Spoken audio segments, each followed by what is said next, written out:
Ça s'est passé dans l'est du Burkina Faso, le pays des hommes intègres.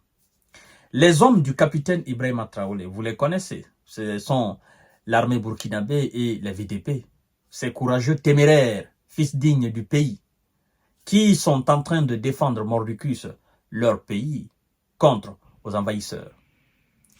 Ça s'est passé tout précisément à Yamba. Oui, à Yamba. Ceux qui sont dans cette localité peuvent confirmer l'information. L'armée était en mission de ravitaillement. Mesdames et messieurs, les terreaux, sûrs de leur force, convaincus de leur force, ont tenté une opération très risquée. Très risquée parce que ce qui ressort de cette opération, ça sera une leçon très grande pour les terreaux, qui tenteront dorénavant de s'attaquer aux hommes forts du capitaine Ibrahima Traoré.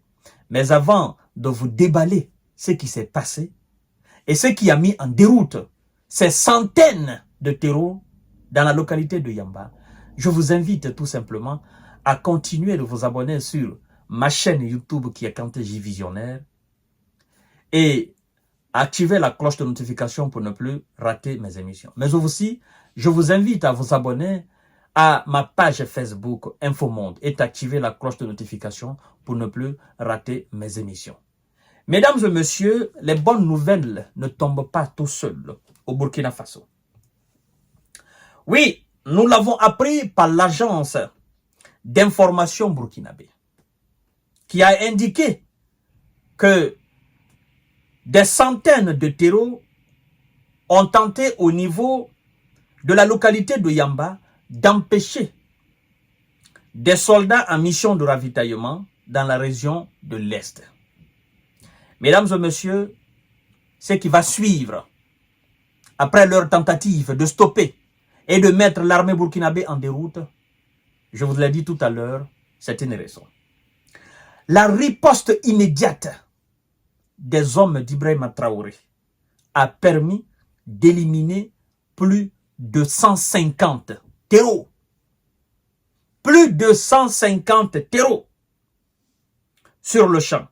Et plus tard, le lendemain, selon la même source, mesdames et messieurs, le lendemain, les terreaux ont tenté de riposter dans la même localité.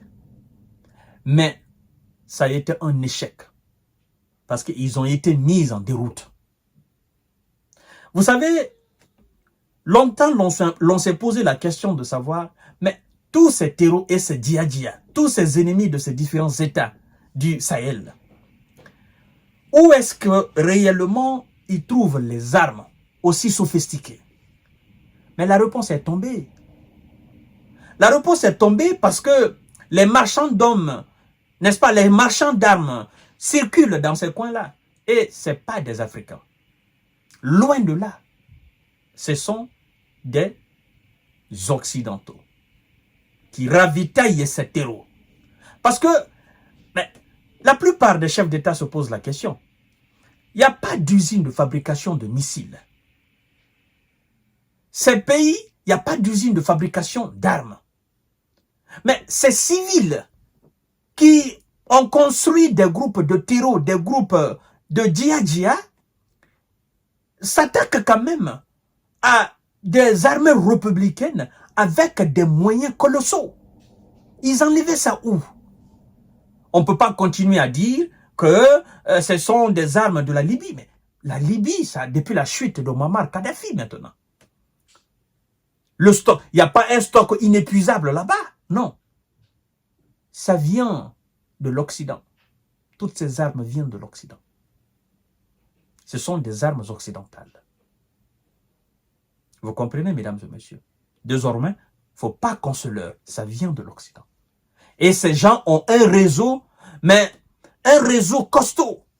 Leur but est de continuer à instaurer l'insécurité dans nos régions différentes. Afin que, voilà, nous demandons à ces mêmes gens que nous avons chassés de venir nous aider. Mais ça, c'est terminé. Si l'objectif de ces gens est d'instaurer davantage d'insécurité dans nos différents États, afin de justifier leur présence ou qu'on puisse leur dire, venez nous aider, ça, c'est terminé, ça. un État qui se veut du droit, du respect, de considération, doit pouvoir se défendre face à ce type de criminels. Mesdames et messieurs et mesdemoiselles, partagez la vidéo dans tous les groupes possibles. Les terreaux ont été mis en déroute, non seulement par les troupes au sol, mais aussi le renfort de vecteurs aériens. Ils ont été pulvérisés. Mais vous savez, il y a toujours des candidats pour ces groupes de criminels. Il y a toujours des candidats. Des gens qui ont échoué dans leur vie, qui ne peuvent plus apprendre un métier, qui se disent que c'est trop tard. Et on a réussi à les enrôler dans ces associations malsaines. On a réussi à leur faire un lavage de cerveau en leur disant, ben, vous allez gagner de l'argent. Naturellement, ce sont des voleurs. Des gens qui s'attaquent au bétail, qui s'attaquent aux nomades, qui vont voler des troupeaux.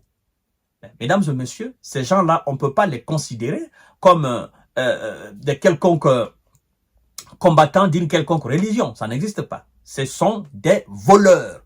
Ce sont des bandits de grand chemin. Vous comprenez? Et quand on a affaire avec ce type de gens, il faut penser comme eux. Lorsque vous pensez comme un voleur, rapidement vous pouvez le neutraliser. Face à vous, lorsque un criminel se dresse, pensez comme lui. Vous pensez comme lui, rapidement, vous allez le mettre hors d'état de nuire. N'allez pas avec de l'humanité. Et c'est ce que les hommes d'Ibrahima Traoré sont en train de faire. Ils pensent qu'ils sont bornés. Et désormais, les gens qui se dressent devant eux, ils leur disent, ben, si vous êtes bornés, nous n'avons pas de tête. Si vous ne réfléchissez pas, ou bien vous réfléchissez à l'envers, ce qui permet à un être humain de réfléchir, c'est la tête, c'est le contenu du cerveau. Et nous n'avons pas ça. Nous n'avons pas ça dans le but de sécuriser notre territoire et d'assumer son intégrité territoriale et sa souveraineté. Nous reprendrons notre tête lorsque nous réussirons à mettre hors d'état de nuire tous ces groupes criminels. Mais jusqu'à preuve contraire, nous allons réfléchir pire que vous. Parce que, vous savez, mesdames et messieurs, c'est ce que je dis à tout le monde. En fait, on peut devenir tous méchants. On peut devenir tous bons. Vous comprenez? On peut, c'est-à-dire chacun de nous a un côté dur, un côté animal. Chacun de nous a ça. Vous comprenez? Et face à certaines situations, on a besoin de ce côté-là. Laisser ce côté bon. Et souvent, ça nous permet d'avancer. Chacun de nous a ces deux côtés. On a un côté qui est très bon et un côté qui est vraiment, quand on le sort, c'est pas bien.